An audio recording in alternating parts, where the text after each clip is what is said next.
Welcome to Real Talk, our DCF podcast on well-being, a partnership between the Academy for Workforce Development and the Office of Organizational Development at DCF. My name is Tracy Davis, and I'm the Director for the Academy for Workforce Development. I'm here today with my co-host, Lenisa Mathew. Lenisa, do you want to introduce yourself to our audience? Absolutely. Good morning, Tracy. Happy to be here. So I am the Director of Organizational Development at DCF and just so excited about this podcast we got going today.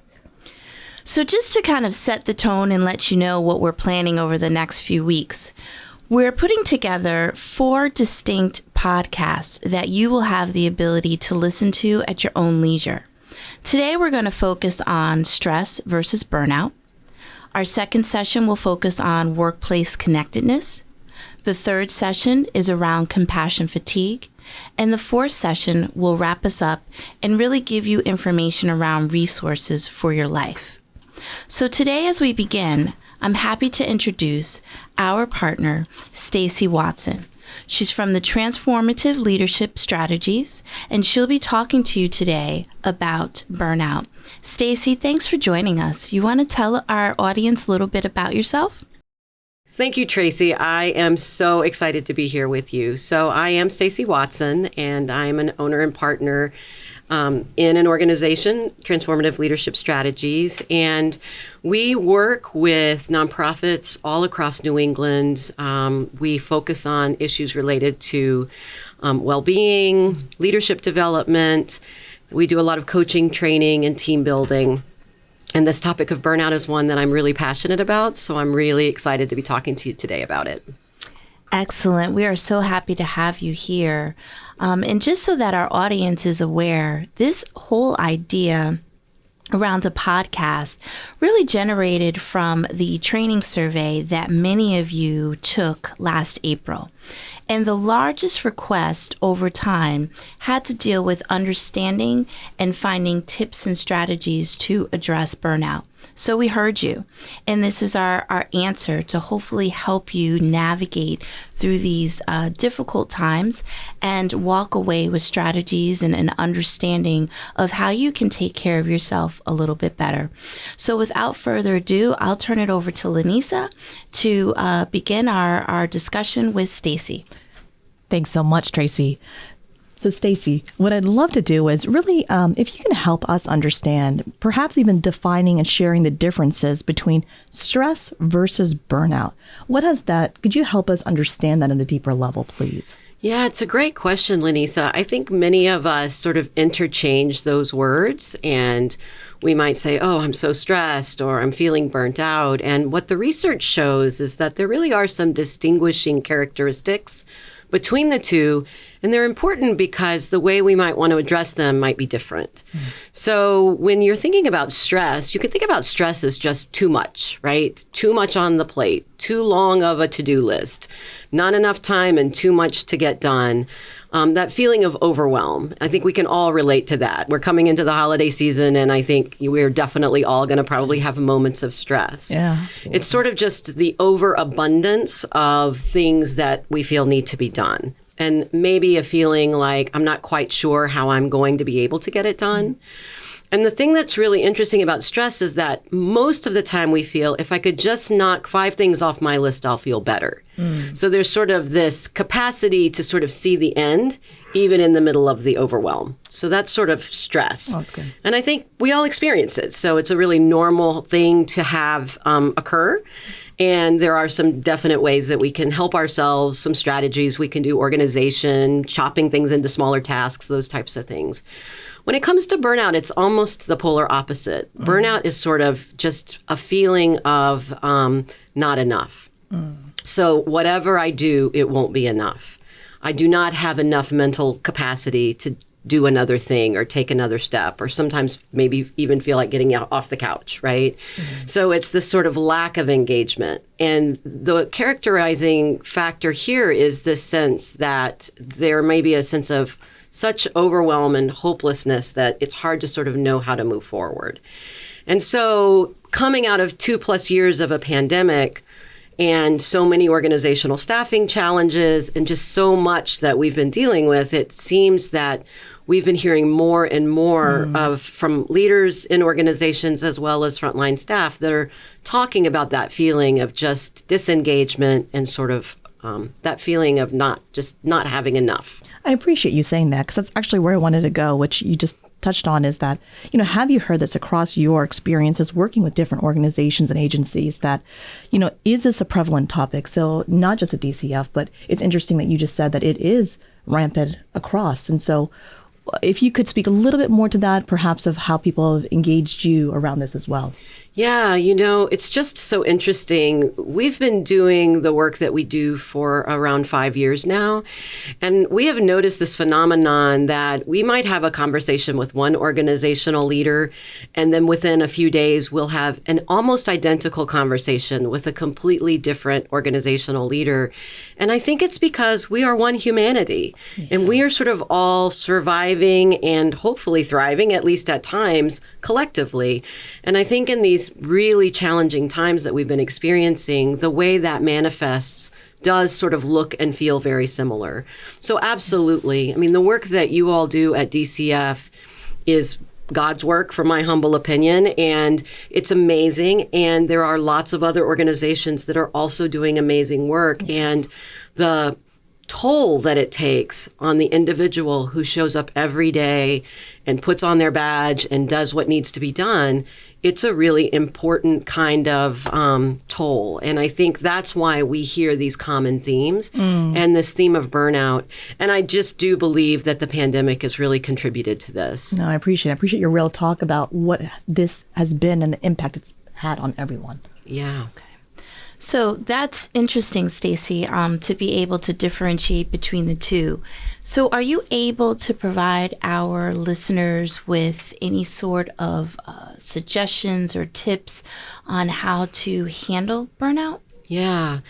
Well, so as we started hearing about this challenge of burnout from so many different organizations we work with, we sort of hit the books, as you will, or actually nobody does that anymore, right? Hit the online and really tried to do some research to figure out, what do the people who study this for a living recommend? What can you do to try to counterbalance this experience of burnout?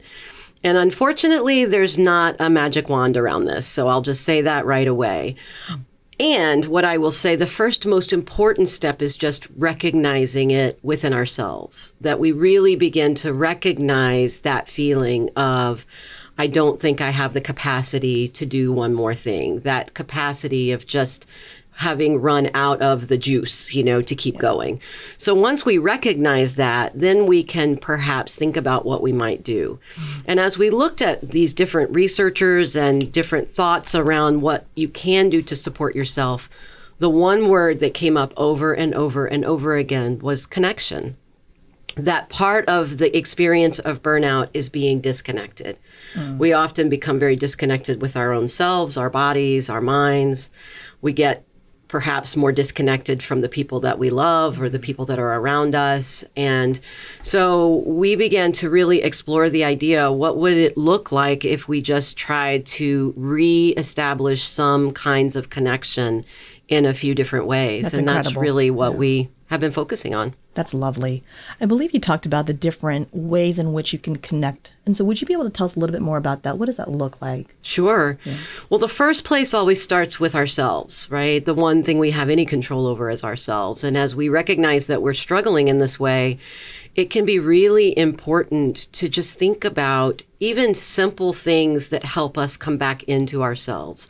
So for some of us, it might be a favorite cup of tea. For others, it might be a jog or any little thing. And this is a little different than maybe just take the hot bath, self-care kind of talk. Yes. This is really fundamentally understanding what matters to us and what helps us feel more like ourselves. And it will vary from person to person. And honestly, the only person that can figure it out is ourselves. I love that, because that's real talk right there. That's because right. We're always looking for something else. And don't get me wrong, there's a balance, but I love that you're going there to be able to say that it starts there and then. Right. So I can say for me, and Lenisa, I'm going to ask you so you can think about it. So for me, and Tracy, maybe you could think about it as well. For me, one of the ways that I come back into myself is through cooking. And I like to be in the kitchen. I like to do it pretty much on my own. I organize everything I'm doing, and there's sort of a start, a middle, a finished product. It gets me out of my head of what I do every day, and it allows me to just feel very accomplished. And there's really a calming experience I have. So that's a really important part of my own well-being, is to carve out time to do that. So I'd be curious if you have something that you think of that sort of helps you connect to yourself. That's a good question.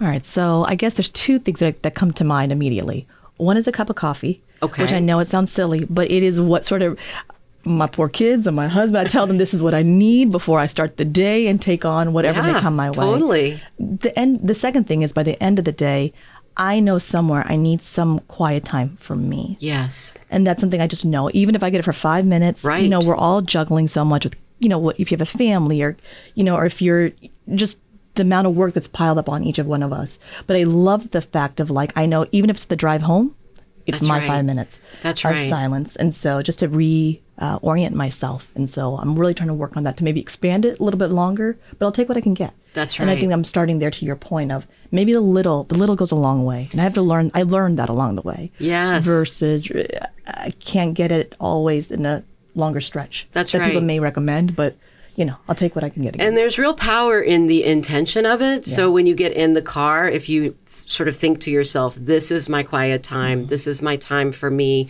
Like, again, it's not about quantity, but it's about quality and also the intention of it. So what about you, Tracy? Wow.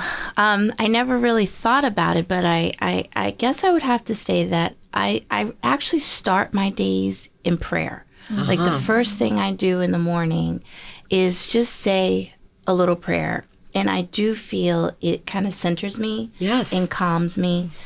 Because I notice a difference when I don't do it. Yes. You know, you're not perfect. So every once in a while you skip, but I notice a difference.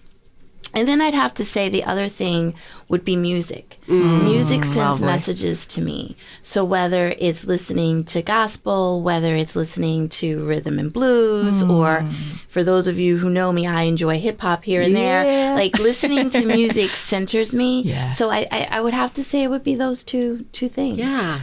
You know, one thing I love about when you said music that recently just sort of hit me is that the power of music, what that means. And I started thinking about even more about, it gives us words, it gives us language, it gives us a way to express how maybe we don't know how we're feeling, but it's an outlet. But I then started recognizing how the power of words is so much more than we can even fathom. And I think there's beauty in that. So I appreciate you sharing that. Well, you know, the power of words, and maybe this is taking us down a different avenue, but the use of one's words. Yes, that's where I'm going to. Someone else can make a difference. And even to ourselves. Right? Absolutely. Beautifully said. Absolutely. Well, that really, sorry to cut you off, but that really takes us to the next type of of connection that we really like to highlight, which is the importance of connecting to others, right? So good. And I think it's important to think about the quality of the connection, meaning not necessarily is my Zoom screen working, because we're all living through that, right? But it's really the sort of, who are the people that lift me up? Who are the people that let me be my best version of me? And am I finding time and ways to connect to those people? And am I offering myself to people in that way, with whom I have that kind of relationship? So I think this whole idea, and I think the pandemic really forced us all to recognize what it's like not to be able to connect in ways that we find meaningful. And maybe we've come up with new ways to connect because of that. And I just think that it's really important that we're connecting to others. And I know you have a whole session coming up about this whole connecting to others and the workplace, and connecting to others, obviously, outside of the workplace. Because you're right, they both matter. They both matter, absolutely. And then the final sort of type of connection that we talk about, and it's this idea of lifting up our heads, right? And you really touched on it when you talked about prayer. And it doesn't have to be a faith-based kind of activity. It's this idea that we are one part of a much bigger thing. And so as we begin to really connect to that idea, and many of the people that work at DCF they're there because of that type of connection. They understand, right? Incredible. So many of you listening understand that you are part of something that is bigger than yourself. And that's an amazing and miraculous thing. And so I think that often if we can kind of reconnect to meaning in whatever way that means to us, and for some people it is very much faith-based, and others it might be walking in nature or whatever that is, you know, the work that we do, where we give our money, our time, our resource. I think that also the research really shows the importance of that type of connection. Nice. That's Very fantastic. nice. Stacie, thank you so much. Yeah. This has been so rich and just uplifting. And Real just- talk. Yes, love it. Definitely have to have you back for sure. Absolutely. Love to come back. And thank you. And I do want to just say again, thank you to all of the people that work at DCF and the amazing work that you do and the difference that you make in the communities that we all live in. We really So we appreciate that. really are grateful for all of you. Thank you. Thank you so much.